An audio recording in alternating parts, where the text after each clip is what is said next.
Starliner Media. Starliner Media presents Music Night at the Majestic with your host, Michael Boswell.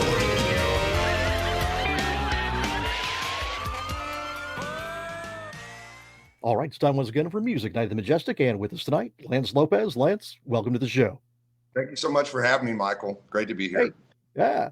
I'll tell you, it's new. You got the new album out, and one of the things that I like about your music is you are, a combination of so many different sounds and influences.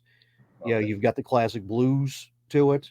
You got the rock aspect, and on your vocals, you got a very soulful vocal. Thank you. So obviously, you've been, were exposed, I'm guessing, at a fairly young age to a lot of different kinds of music, and Yes. that which kind of sets you on the path. So, how did it all begin for you? Oh my gosh. My earliest memories was seeing Elvis Presley on TV. That's what really made me want to play guitar. Seeing footage of Elvis, and our family kind of having a connection to him, and so my father really supporting my music in that way. And as time went on, my dad just kind of started me in early rock and roll, of Chuck Berry and Bo Diddley and Little Richard and all that kind of great music. And growing up as a kid in the 80s, I kind of grew up around all the great, rock bands and saw all the great rock bands and live, and in that era. And so kids played guitar. It's kind of what you did back then. Every great band had great guitar players. And I just started to notice that my style was very bluesy, and I remember telling my dad that, and he turned me on to B.B. King.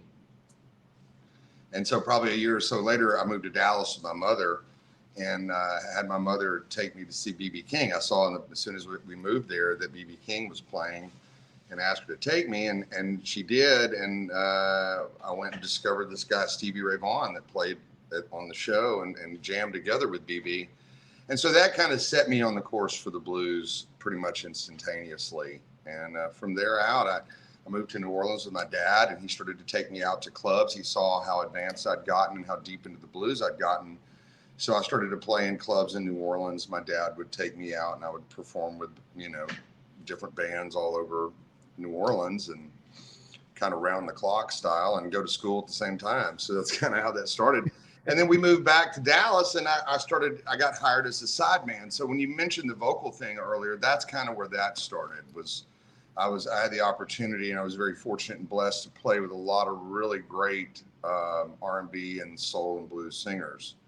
And so, I just started to develop that vocal style and ability then. So as time went on, I played with a lot of great artists and began to tour the world and started to put out records and joined a couple of good bands, and here we are today. Trouble is good. Well, tell me this: when you first started playing guitar, Right. what was the first song that you felt like you mastered? Oh my gosh, the very first one. I remember the very first riff I learned was the intro to What I Say by Ray Charles.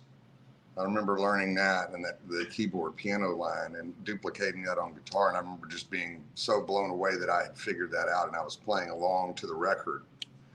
And then it had to have been probably, Maybelline maybe.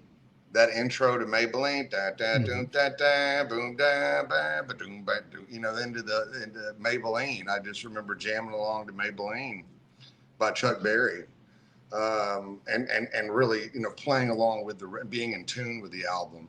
That was one of the things that my dad gave me my first guitar, and he gave me a Chuck Berry record called The Great 28. I guess it came out in the 80s or whatever. And he he gave me the record, and he was like, if you learn every song on this record, I'll buy you an electric guitar.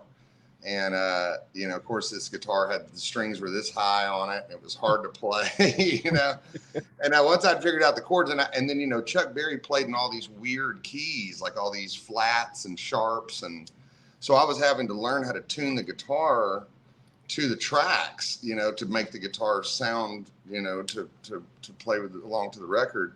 And so very early on, I developed that ability to listen, like whatever musical situation I was in or a band I had to jump in and play with. It taught me to listen and get in tune with the band. And so pretty much immediately I was kind of figuring that out. So to answer that question, that's kind of where it began for me, like figuring out, hey, I can do this. I can figure this out on the fly, and jump right in. And it helped me later on in a lot of bands I was in and musical situations I was placed in.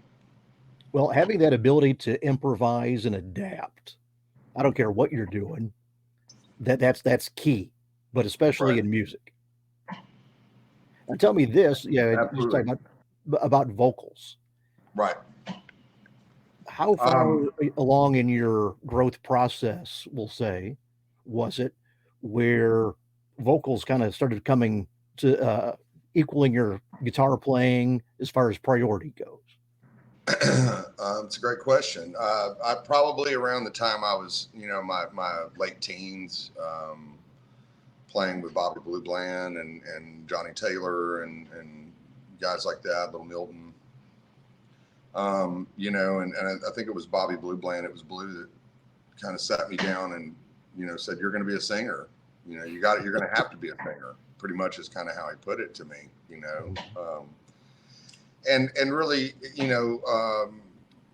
express the fact of using the voice like another instrument. Like if you can play a guitar lick, you should be able to sing it as well. And that's where it started to connect for me. I was like, oh, wow, if I can play it, then why can't I just sing along to what I'm playing? And then it started from there.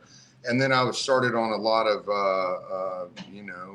African-American Southern gospel music immediately. I mean, it was, all the great blues singers that I encountered, of that era, of that generation, all drew their influences from gospel music.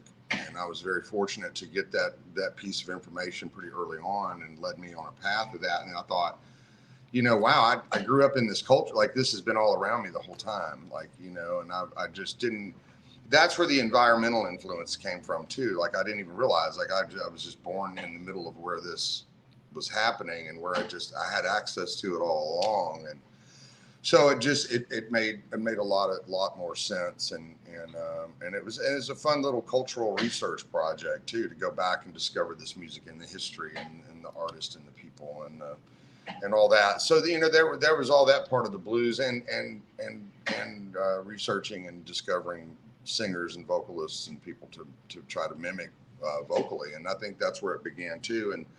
And like I said, I had the ability to stand on stage with these great singers, and I would just watch like Johnnie Taylor or Bobby Blue Bland just overpower the band, a concert PA. I just can remember some of those vocal and just being shook to my core, standing on stage, witnessing this while, and forgetting to play my guitar, just like, oh my God, like, wow, that's just that. I never heard anything or saw anything like that, much less, these were legendary artists. And I really had no clue who I was even playing with until my heroes started to show up backstage, and then they were like, do you realize who you're playing with? And I was like, obviously not. I was like, I guess not. And so it was almost better I probably didn't know. And didn't know that there had been some iconic musicians that had kind of come from that same circuit. And later on, it connected me with that world.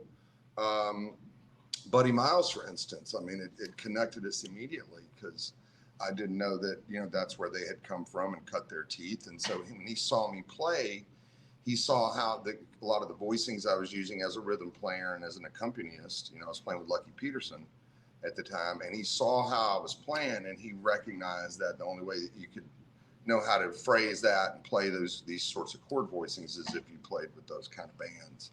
Mm-hmm. And so that was immediately our connection instantaneously. So yeah. Well, tell me this: what's the biggest thing you learned from Bobby?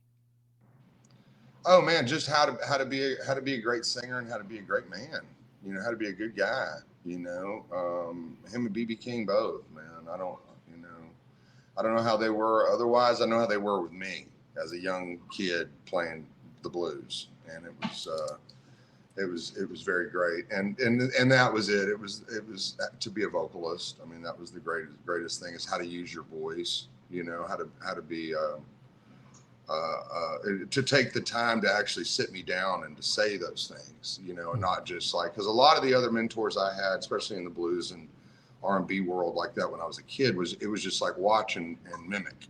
You know, there was no like formal lesson, you know. This was like sit down and listen to this and then try to use your voice with this, you know. It was super cool. Wow. That's very cool. How I, about with Johnny? with Johnny Taylor? Yeah. Oh man, I mean, you know, there was so much. I mean, I was just real fortunate that he took a 17-year-old kid on the road and took a chance on me and let me go out there and learn, you know, and learn. You know, I try to reconnect with his daughter, Tasha, every now and then. Tasha and I are about the same age. And, you know, and, you know, it was pretty emotional at Johnnie Taylor's funeral, you know, with her. And you know, and so I try to stay in touch with her every now and then, and I talk about that, you know, all the time. It's just thank you. I'm just so grateful for everything that he taught me, that he gave me the opportunity to go out at that young age on the road and be immersed into that world like that. I mean, it was you know, it was I was pretty fortunate. Yeah. Well, you mentioned Buddy Miles. How did you meet Buddy and then go from that meeting to him being involved producing your first record? Oh man, well that Buddy and I were super close. We met at the Pier Rhythm and Blues Festival in Pier, Belgium, and I think it was 1997. Um, yeah, he was there on the gig, and you know, a lot of the like when I was playing guitar with Lucky Peterson, there was no information back then. There was no internet, and there really wasn't a lot of. I mean, we had an itinerary and a tour booklet that kind of just had the dates and the cities, and that was about it. You know, we just, you know, in a lot of these places I had never been before as a kid, you know, and so when we got to the Pure Rhythm and Blues Festival, I mean, not only did I first off I see Buddy Miles Express, and I went, oh my God, Buddy Miles, but then there was Peter Green was on the gig, Ronnie Earl was on the gig, like all these iconic people. So not only did I meet Buddy that day, I also met Peter Green. I just kind of went and talked to Peter Green for, you know, a few minutes, and that was pretty epic. It was very impactful on my life, you know, to kind of just even be in Peter Green's presence that day. But definitely to connect with Buddy, and it was just instantaneous. Like I said, he sat on the wings of the stage. He watched me play and sat kind of right next to where I was at and watched me the whole set. And then when I was walking off after our show on the wings, he reached out his arms to give me a big hug, and he was just like, you know, and just kind of was like, man, I've been looking for you, you know, was kind of the deal. And we hung out all that night, and you know, and then the next morning I was in the lobby. I'll never forget. This is one of the most impactful things too. I was in the lobby with Bo Diddley and Buddy Miles sitting on the couch, passing my Les Paul around with them, getting a guitar lesson from Bo Diddley, and it was pretty incredible to say the least. And Bo signed the back of my Les Paul. And it was really cool, and I used to have a bunch of great photographs of that moment. But it was really cool to sit there in the lobby with Bo Diddley and Buddy Miles, and just, you know, just sit there amongst these cats, and just, you know, I was in awe, you know. And later on, Buddy moved to Texas pretty much immediately. He was there within the next couple of months, and then we spent a lot of time in Fort Worth. He moved to a house on Byers Avenue, It was a big ranch style home from the 60s. And it was really crazy because it was like not updated and it had furniture from the 60s in it. So it was like walking into a house from the mid 60s. So it was kind of reminiscent of whatever him and Jimi Hendrix would have been in.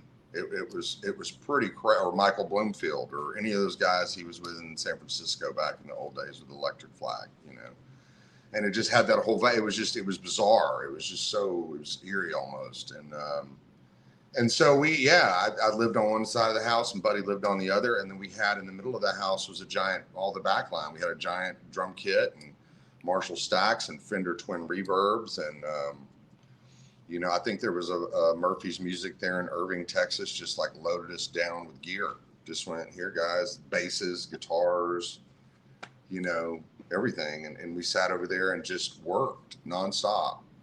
There was a lot of partying over there. People were always over there. It was just always, and then there was JJ's Blues Bar in Fort Worth.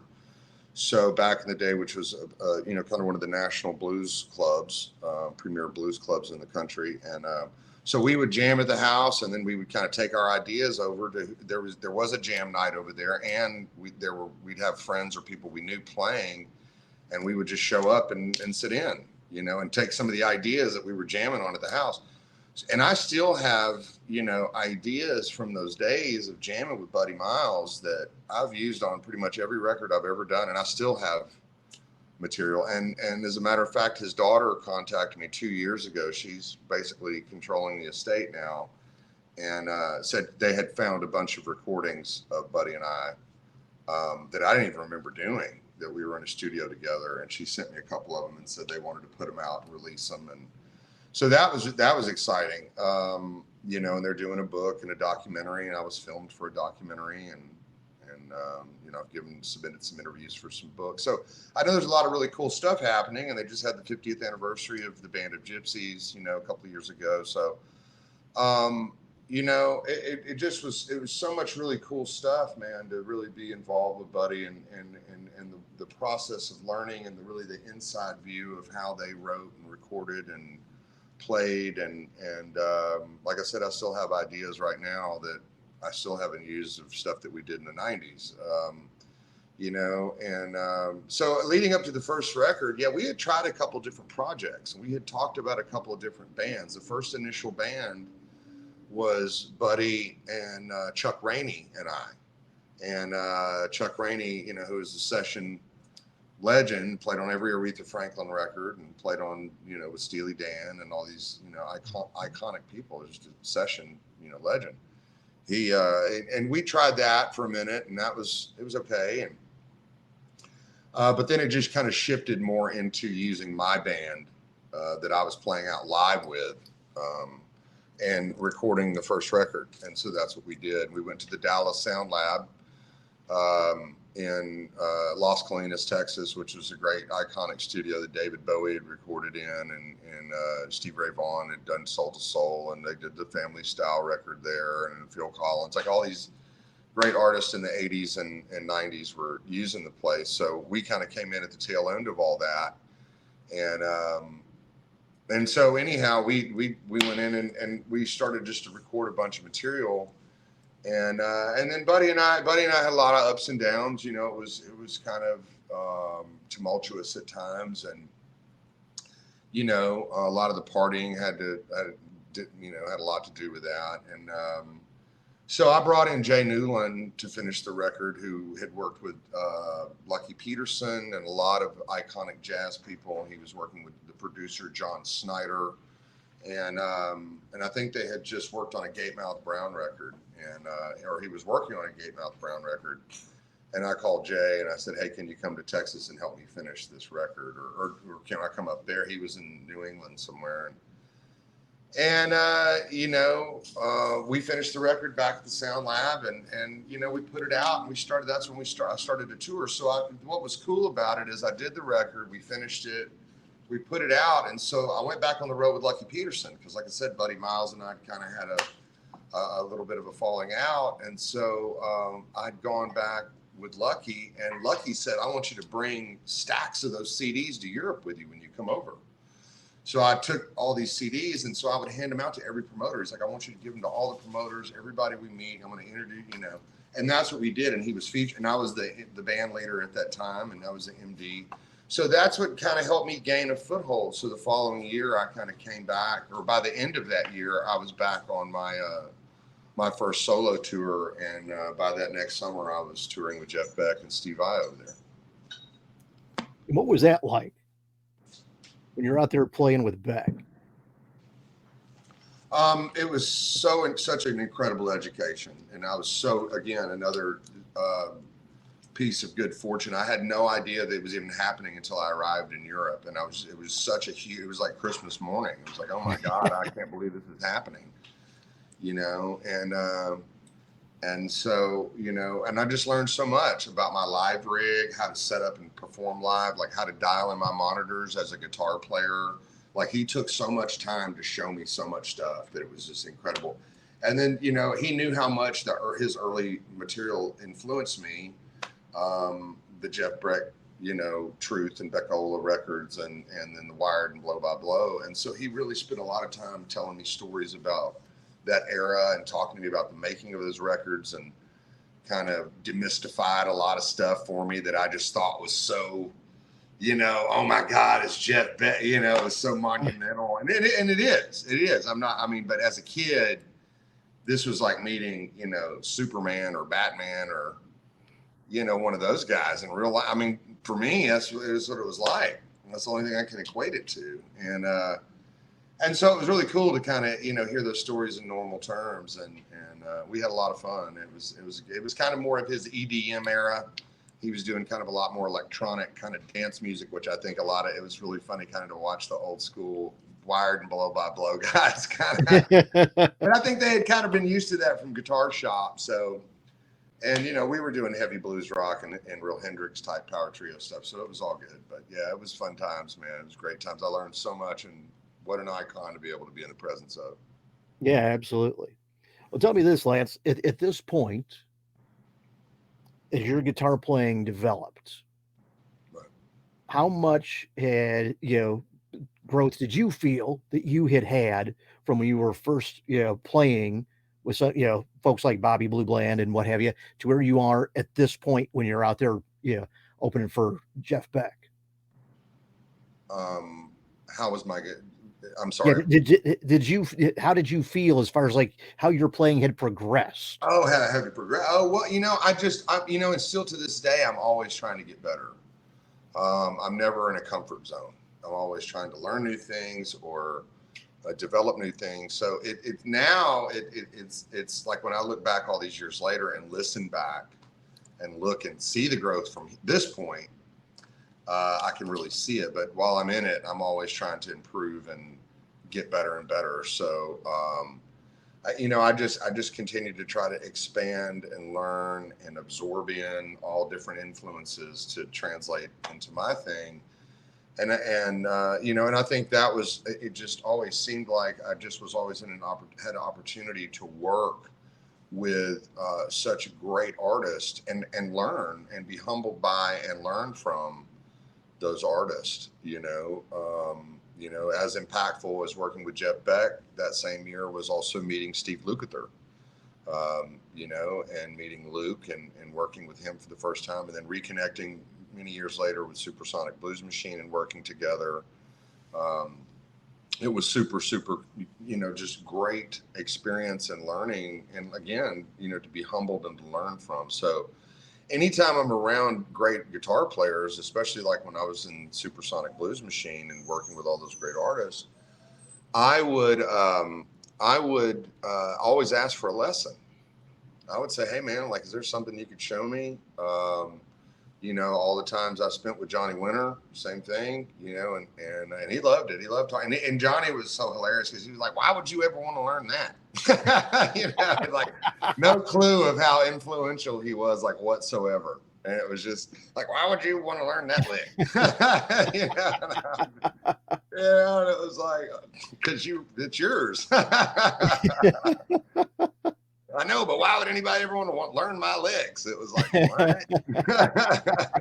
It's all about perspective. Mm-hmm. Now, I'd read that in addition to Johnny mentoring you, Billy Gibbons as well. How did you meet Billy?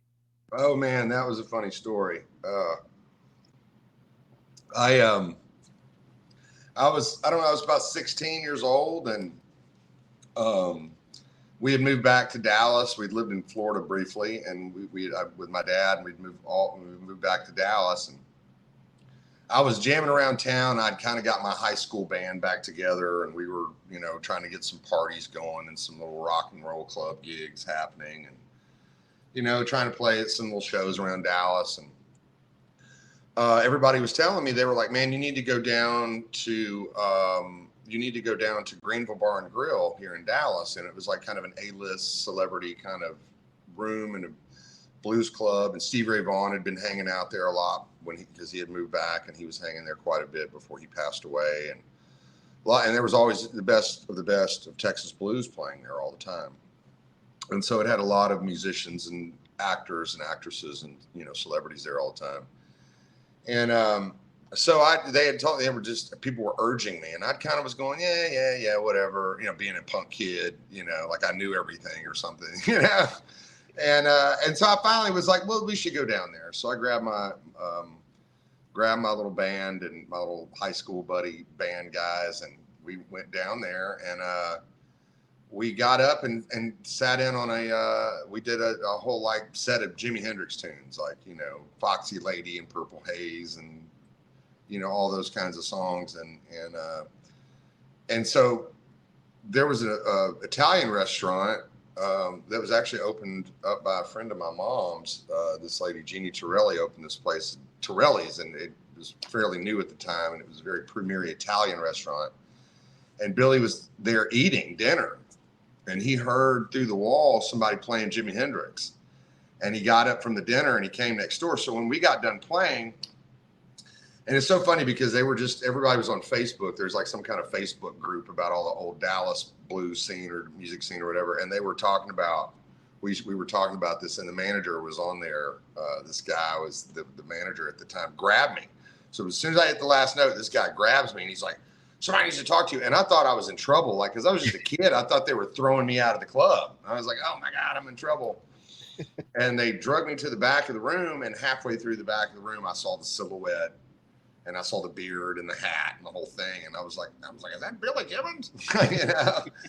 And the dude just like shoves me at him, I was like, oh no. And Billy lowered his sunglasses, and he was like, "Jimi Hendrix was a friend of mine." It was like the first thing he ever said to me ever was that Jimi Hendrix was a friend of mine. And then the rest was history after that. We hung out a lot. He had a loft in Deep Ellum at that time. We were hanging out down there, listening to music and riding around in his at that time. There was a Cadillac down there. He had like a 69 Caddy. He was driving a lot. We had a great time, man. And then, we talked about a project together for literally decades before we actually wound up on. And I had toured with ZZ and opened for ZZ, but it's a completely separate entity. That was a totally different situation. And we hung out on the road together, but it wasn't my band opening for ZZ Top. This was like us collaborating. And and he's always still to this day, he's always talked about producing an album on me. We've talked about it for a long, long time. And that's how the conversations kind of started. And then, and then when it wound up with Supersonic Blues Machine, to the point that I met Billy to the time we stood on stage together I think it was 22 years. Wow. So that's how long and I talked about it, and it just, the time was, didn't really mean much, I don't think, to Billy, but to me, it was just like, wow, man, it's just crazy to think, all those years went by, and we had talked about it for a long time. And even when we were out with Supersonic, he still would talk about, and we talk about it here and there about, doing a record together, and producing an album, one of my albums. Yeah, that's very cool. I'll tell you, speaking of albums, we got to talk about Trouble Is Good, your new one. Right. Awesome. Thank you. I thought you might want to make sure we mentioned it at least. Yeah. Well, I'll tell you, the opening track, Easy to Leave, Yeah. it's got that big opening riff. right? Tell us about that song. How did it come to be? Oh man, Easy to Leave was it, I'd gone through a divorce at that time. It's kind of I'm now living here in Nashville, Tennessee. I'd left Texas. I was kind of living between Texas and Louisiana, and I had a marriage that ended, and in a relationship, and it kind of applied to a couple different relationships ending. And it kind of just took from a couple of different things. So it was kind of a healing, coping kind of a process of processing through past relationships. And we were talking about it. I was talking about it with a good friend of mine. And, and when I first moved to Nashville, I was kind of taken under the wing of the great singer-songwriter John Hiatt. And so I spent a lot of time with John Hiatt, and John encouraged me to write songs with everything that I was dealing with and kind of going through. And he was like, this is going to be the best material, and it's honest, it's real. And we had a lot of conversations over coffee about that, and then all the alternate tunings I was using. So, and I remember one day Hiatt actually had a notepad, and he wrote down all the tunings because I was writing. I didn't want to come to Nashville and just be like every other publisher deal songwriter guy that writes with D, C, and G, and A minor, and E minor, and all the basic standard chords you hear. I was like, I want to work with alternate tunings. I had all the Delta blues influence, and listening to, Robert Johnson and Little Son Jackson and all these iconic open tuning type players. And so, that's what I wanted to kind of focus on, writing in open tunings. And, so Open G was a tuning that I'd been exploring on, especially after working with Johnny Winter and Johnny and I talking a lot about Open G. And so I had started on the last record writing a song called Cash My Check, and exploring that tuning. And so that was, it was an opportunity to write a good rocker in open G. I'd started the riff, I guess, right after we did the Tell the Truth record. I'd started working with the initial riff then, and was coming up and had the initial riff and the bridge, but really wasn't sure what the verse was going to do for quite some time before I had left Texas and Louisiana. So that's why it applied so well to that story of leaving. And,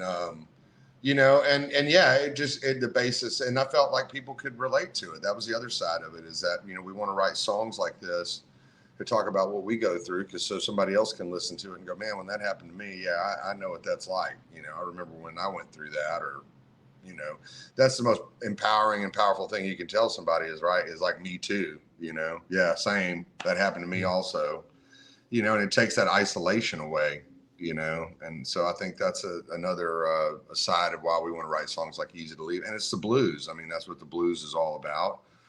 And I was really, really fortunate to have the band that I did on there. It's Jurgen Carlson, that has been in Government Mule for the last 15 years. He just recently left the band, but Jurgen was the I think he was the longest running bass player Government Mule has ever had. And so Jurgen and I played together a lot live. I've sat in with Government Mule numerous times. Actually, was spent my 40th birthday with him at Austin City Limits, and performed with him there. I was really fortunate to have Jurgen play bass on there, as well as John Hummel, who's a great New Jersey drummer who kind of came out of Brian Tichy's stable of Bonzo Bash guys, and that was kind of where we kind of the well we drew from for drummers for the record, because we knew this was I'm a blues rock artist, so we wanted this to really emphasize on the rock side of blues rock. So we wanted to get some of our favorite rock drummers play on this record, and so we did. And so John Hummel was one of those guys in New Jersey. He had worked with Lady Gaga early on.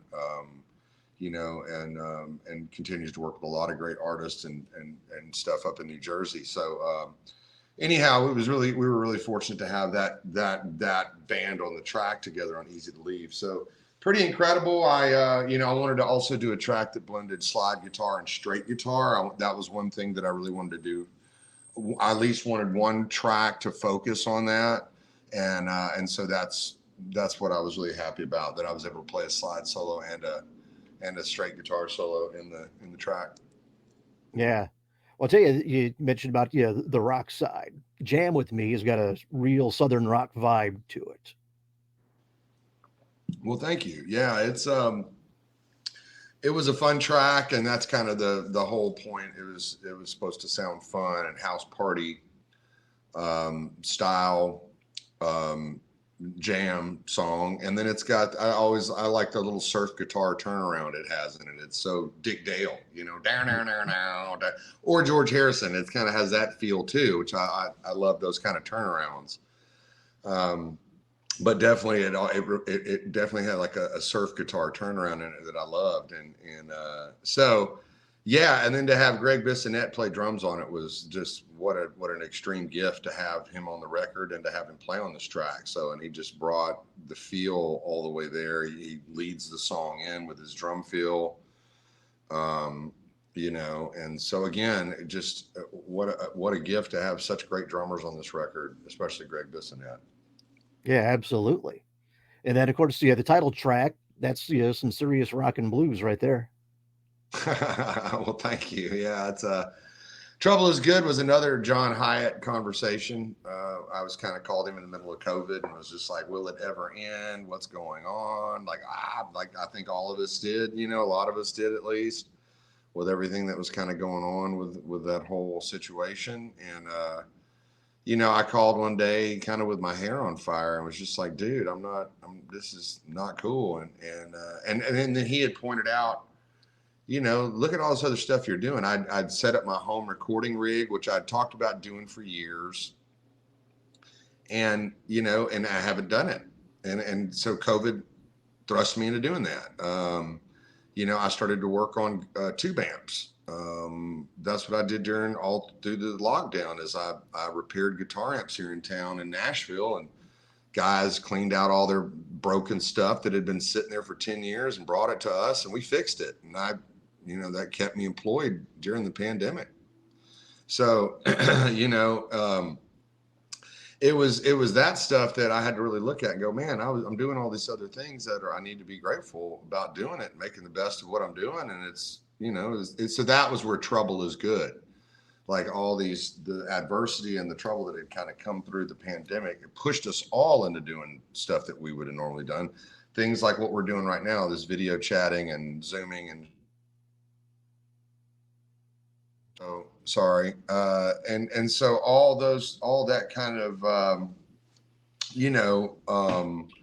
technology and advancements that we really kind of went through during COVID, it was super monumental. So that's why we did it. And it was like, and I also wanted to really express the fact that the entire world had the blues during that whole thing. I mean, if you didn't have the blues up till COVID, you had it definitely in the middle of 2020. Exactly. You definitely were feeling the symptoms of the blues for sure. Yep. So we started it. I wanted to delve back into the old kind of, chain gang type, because we were on lockdown. Everybody was on lockdown. Everybody was in the chain gang, man. And it was like, that was the whole deal. It was like, I wanted to encompass that kind of vibe. And then the riff, I'd been working out at the Jam House, and it was the first house I started recording here in Nashville at. And so we had been working on the initial riffs, and I was fleshing it out with the guys. We were working on some work tapes for it. And, and so when I'd been working on the title track for about a year, and then when I had that conversation with, kind of in the middle of it, when I had that conversation with Hiatt, that's when we've got a basis of a story to talk about. And so, and then all the riffs just came about. And then, I've made guitar records in the past. It's a heavy duty guitar record. There's a lot of guitar on the record. And I thought, do we want to just have another guitar solo on the title track, or do we want to make it special? And I brought in a good friend of mine I met through Johnny Winter. He's a harmonica player, is like a New England blues legend up there. Is a guy named Frank Latour, and he played a lot with Johnny. And like I said, we met through Johnny Winter. And so I had Frank come in and play the solo. I was like, let's have a harmonica, let's have a harp solo to denote the hard times that we all kind of went through during COVID. I mean, it's an era piece. It's what it talks about. It talks about, going through it and all what we went through and how we had to, all change our perspective and our attitudes and make the best of it and grow in a different way and get better and use it as an opportunity for growth. And so that was the whole point of, and a lot of the songs on the record have that theme to them and are kind of surround around that. So, and then again, it was the first track we cut when we came out of the lockdown. Joey Sykes and I went up to Long Island to record with Bobby Rondinelli, the drummer that had replaced Cozy Powell in Rainbow in the early 80s, with Richie Blackmore. And I had also replaced Cozy in Black Sabbath in the 90s. And so, and that's where I went, man, and if Cozy Powell had been alive, I'd probably try to contact him to get on the record. But I definitely was hearing that style of drumming. I loved all the drumming he did with Jeff Beck early on, the Jeff Beck group. And, so big fan. And Bobby is one of the few guys on the planet still that can play like that. And so we had, it was just, Bobby and I knew each other from living when I lived in New York back in the day. So we'd wanted to do something together for a long time. And then Danny Miranda came to play bass. He was, he plays in Blue Oyster Cult, and he was in Queen with Brian May and Paul Rogers. So it was so cool to have these guys in the room and be in the room with them together playing live. Because, for the last decade or so, at least the last 10 years, I hadn't really made records in the room together with other artists. I mean, all the tracks had been flown in, and especially with Supersonic Blues Machine, all the guest artists, everybody was flying their tracks in. And I was doing the same thing here, when we started the record in Nashville and continue to do throughout the record. But Cutting Trouble Is Good, and those tracks were the first time we got out of the out of lockdown and went into a recording studio and sat down with musicians and played live. Yeah. Tell me this, Lance, when you're writing, are you generally do you more frequently start with a riff, start with a melody, a lyric? How does it usually come about for you? All different kinds of ways. Inspiration just comes in a variety of different forms. I don't really have I'm going to sit down and write 4 songs today. I mean, if I'm commissioned to do that, I obviously can and do that. But like for my material and my songs, I never like to force them out. I want them to sound real, and honest, so I'll have a riff. A lot of times it'll start with a guitar riff I'll have for years. Like I said, I've got riffs from the Buddy Miles days still lingering around of stuff that Buddy and I would jam on for, hours and hours, that I would just take that little piece and put it over here and then take another piece of this and put it there. And sometimes it'll a couple of riffs will snap into place, and then I'll go, oh, wow, that's cool. And then that's why working with guys like Joey Sykes and other writers are great, because I love to have, I love to collaborate.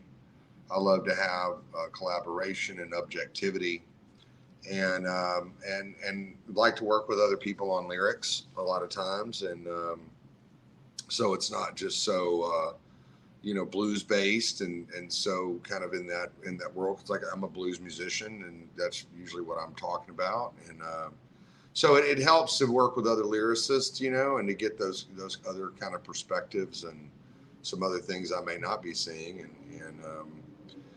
in working with other producers too. That was in the last decade or so. I've also been I've been working probably the last 15 years. I've worked with producers on all the records I've made. So, I'm not really self-producing at all, really. I mean, I co-produced this record a lot with Joey, but I'm just not the sole producer, so I have the objectivity. So a lot of times I like that objectivity. That really is helpful for me.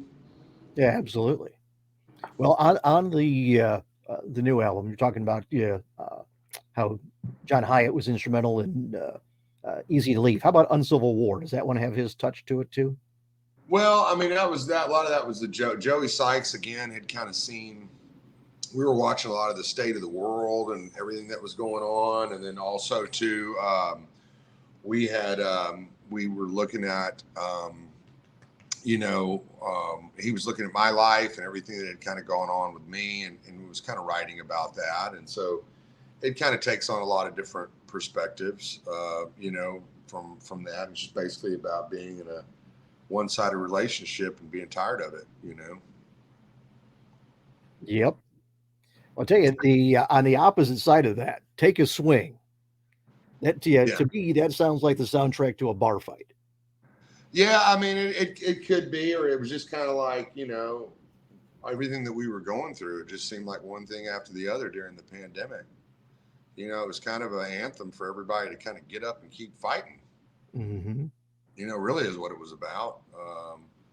And watching how, people came together and helped each other, and, how people helped me. I'd gotten sick a couple times, so it was pretty cool how people just, really, from whatever side of the fence you were on, were kind of holding their stances and, hunkering down and getting to it. So that's kind of what it was about, and it's a very anthemic kind of Texas kind of a song too, it's that whole kind of a thing. But yeah, and it has a lot of connotations to recovery as well, from substance abuse or whatever you may be recovering from. It's a day-to-day struggle of recovery, life and work, and there's days you stumble and fall off, and you got to get back up and keep swinging. That's what it's about. Yeah. Well, after all the different types of things you've incorporated on the album up to this point, you close it with we call it the Voyager Suite, if you will. Oh, yeah. Right. Yeah, that was another interesting one that kind of came about as soon as I moved to Nashville and writing in those open tunings I was discussing earlier. And I had developed this open A tuning that's tuning the guitar to an open A chord, and then I was dropping the low E string down to a low A and using it as a drone. And I was listening to a lot of world music when I first moved to Nashville, and I was refocusing a lot on my wellness and health, my hellness, that too. And I was listening to a lot of world artists like Ali Farka Touré and Rahim El Haj, a lot of West African and Middle Eastern, and Anushka Shankar from India. And so I was listening to a lot of this, and wanted to create a drone type of tuning and to play some stuff in there. And so I'd kind of developed this tuning and was working on this kind of this song. I was listening to a record I think Rahim Al Haj and Astud Ali Khan had made. It was like sitar and oud, and that's where the oud came in. In the intro, I was listening to a lot of Rahim Al Haj, and and it just was a very spiritual thing. And then I was reading, kind of some metaphysical books, and I was reading some stuff, and I thought, back on the records I grew up, the rock records I grew up on, a lot of the lyricists and people that were writing were reading cool books. They were reading, metaphysical books and stuff like that, or they were very well read and they wrote about them in their songs.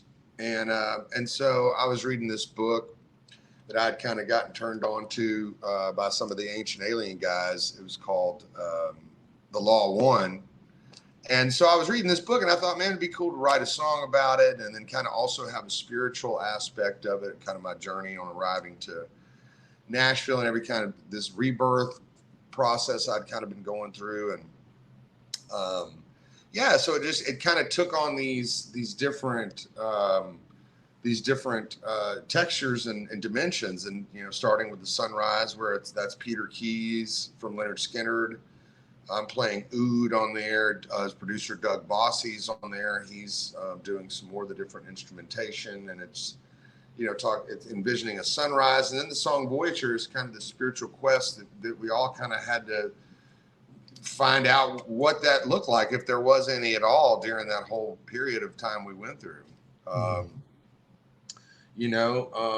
then the ending being the I Am Ra, was kind of the ascension of Ra, like the old ancient Egyptian writings and stuff that talks about that. And it was kind of that. And then it was also, I was doing some tremolo guitar work that was also a tribute to Jeff Beck. That was kind of an ascension and a spiritual send off to Jeff. Yeah, very nice. Thanks, man. Well, tell me this: you're going to be on the road to support the album? We are. Starting Labor Day weekend, we're going to be starting in Naples, Florida. Z's Music Kitchen. The tour is going to be opening. We are starting there, and we're really looking forward to that show. We've got some special guests we're taking on the road with us. Shaw Davis and the Black Ties, young guitar player who claims I was heavily influential on him. And then we're going to be taking out another young female artist named Jax Hollow here in Nashville. She's a great Americana singer-songwriter. So we hope to take out a pretty cool package on the tour. And all the tour dates can be found at lancelopez.net at the tour date button. We have a Bands in Town calendar. We keep updating pretty much daily or every other day. So please check that out. Also go to Instagram at Lance Lopez Guitarist. We're very active on social media, so definitely hit us up and stay connected with us. And we definitely are posting about our tour dates continuously. So we hope to see all you guys out there live. All right. Well, hopefully that tour brings you through the Chicago area here. I'm hoping so too. I think we're definitely going to get up there at the end of October. I'm not sure if we're going to be in Chicago, but we definitely are making some plans to get up that way. It's funny, my girlfriend's from Chicago. We're headed up there next week, I think. Right. Spent a lot of time in Chicago lately. Go figure. Yeah, it just always reminds me how much I miss the food there, man. It's just like the best. It's just, I love it so much. And I grew up playing the blues there, back in the day with Lucky Peterson. And so, I look forward to coming back and playing up there soon. Well, what was you, when you were playing with Lucky, what was your favorite club to play in Chicago? Oh man, probably Legends still, the old Legends, the original Legends. But God, we used to play at, Kingston Mines all the time. And definitely Legends. And there was a couple other spots on the south side. I'll have to ask Wayne Baker Brooks or Ronnie Baker Brooks what those clubs were. But there was a lot. Or Rico McFarland may know. I may have to ask Rico. Some of those guys that were around that scene back in those days, Yeah. I just don't even remember. Well, tell me this, Lance, is there anything that we missed out here? I know we got to get this one wrapping up, but I want to make sure we cover everything. Yeah, no, man, it's really been great to be here. Thank you so much for having me. Thank you so much for supporting the record. And, please check lancelopez.net for the tour dates. Come out and support the tour. Give us a follow and on Instagram at Lance Lopez Guitarist. And we look forward to seeing all you guys out there on the road real soon. Thank you. All right. Sounds good. Well, Lance, on that one, we will bring this to a close. I want to thank you for taking the time to join us here. Thank you so much for having me, Michael. No problem. All right, everybody. Have a good night. Take care. This has been Music Night at the Majestic with Michael Boswell.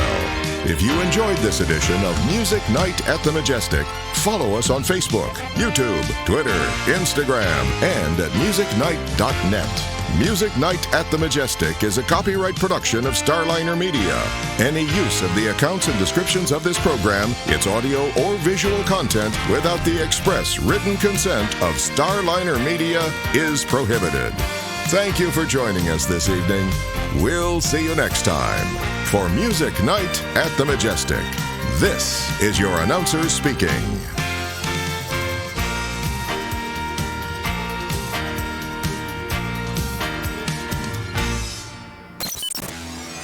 Starliner Media.